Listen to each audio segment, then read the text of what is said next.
I have to record the passing of two dear friends, actually, and I'm going to do that in an upbeat way, because what's the point of being in any other form? The first is my dear friend Gerry Donaldson, a wonderful Canadian journalist who I met back in the 80s when he started coming to races with Gilles Villeneuve, when he became successful. He did that initial run at McLaren and then subsequently at Ferrari, of course.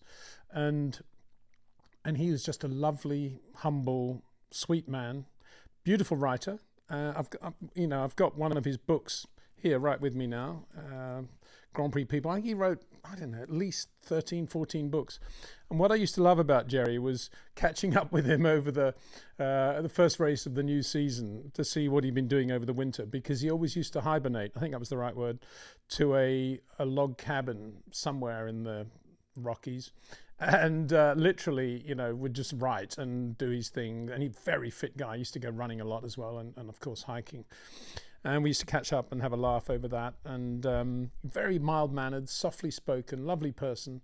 Gilles actually took to him straight away, and he wrote the definitive book on Gilles Villeneuve. So if you want to know about Gilles, read Gerry's book. There's no doubt about that. Nigel Roebuck too has written some very good stuff on Gilles. And I think it was a sign of the times, maybe, but also a sign of the respect Gilles had for Gerry, that Gerry once told us the story of ringing Gilles.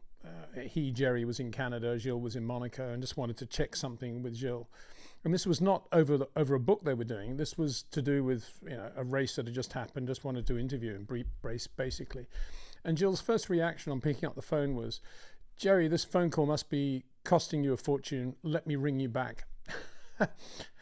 A, that says a lot about Gilles. B, it says a lot about the times, I guess. And C, I guess inevitably you ask yourself whether any of today's Grand Prix drivers, if you pick the phone up to ring them, would say, "Oh, I don't want you to spend any money on this. Let me ring you back." Yeah, right.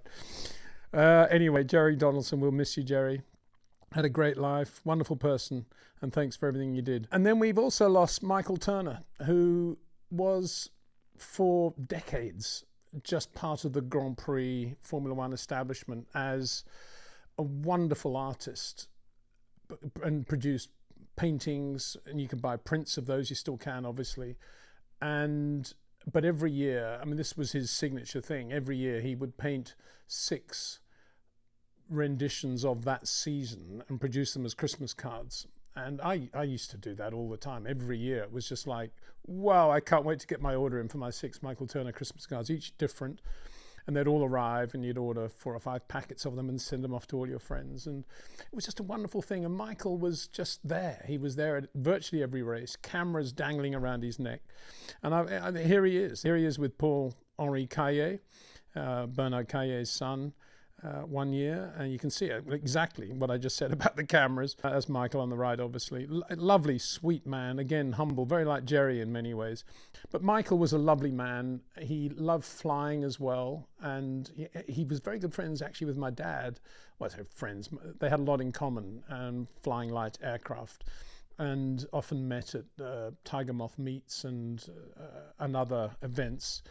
And his art was just gorgeous. He was just a very charming, lovely person. And he's got an unbelievable number of photographs, because in the days when photographers could really get out on the circuit, he would take every car from every angle. And that's obviously how he would he'd paint his pictures. But the beauty of Michael was that he would paint the picture then from his imagination based on where he would be in a perfect world, rather than this is the photograph I took and I will take a picture of that photograph. Most artists probably do that, but Michael was very good at that. I'm just going to go through them now. That was one of my favorites, obviously because it's Jimmy winning the Indy 500 in '65.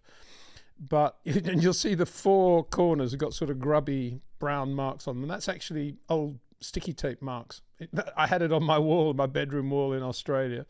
So there you go, that one. This is actually the thumbnail I used for the live stream, and I hope you enjoyed that. This is a painting. Again, nobody got that moment of Carlos Reutemann passing Niki Lauda, who's on the outside in the Parmalat Brabham, to win the '78 British Grand Prix, Bruno Giacomelli in the middle being lapped.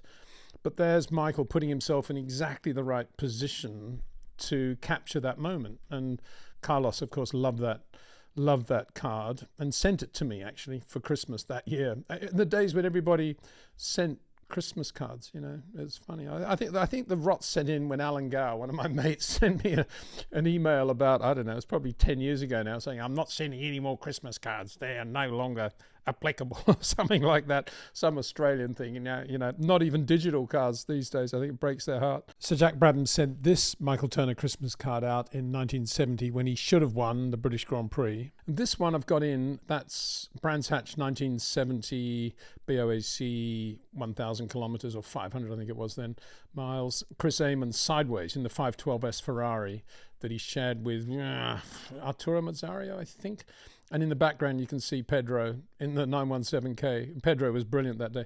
But the reason I've got that is because that actually is a card that Michael Turner sent, Michael himself, to Jeffrey Sykes at the Australian Automobile Racing Club that year. And so that's the one Michael chose to send. So I thought, well, that's quite significant, isn't it? And he was more than just an artist. And Bruce McLaren really respected Michael.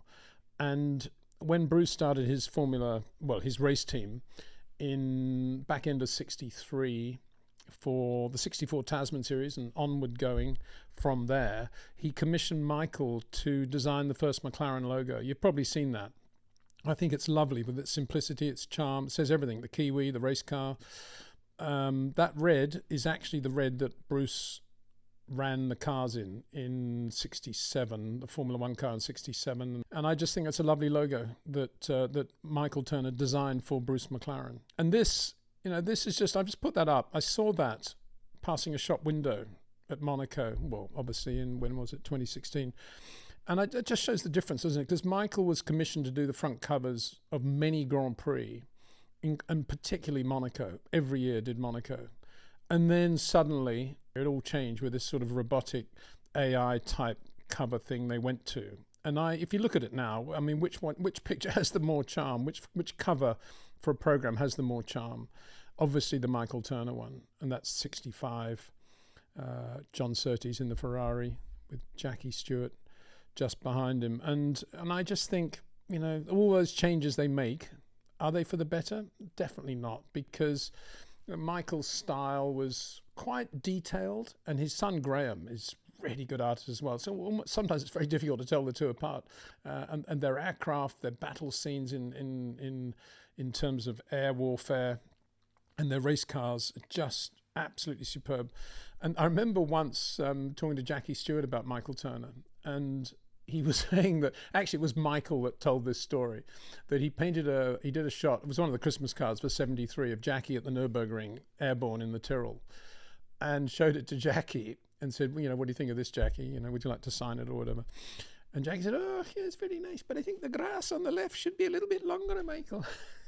The grass was not quite the right height for Jackie Stewart. That's the attention to detail that Jackie had. B, that was his ability to look at things beyond the Flugplatz or wherever he was, airborne in the Tyrrell at the time. Classic Jackie. And Michael loved all that. Anyway, Michael, we miss you, and God bless. Wonderful contribution to motorsport. And yeah, your paintings and prints will live forever, which is a wonderful thing.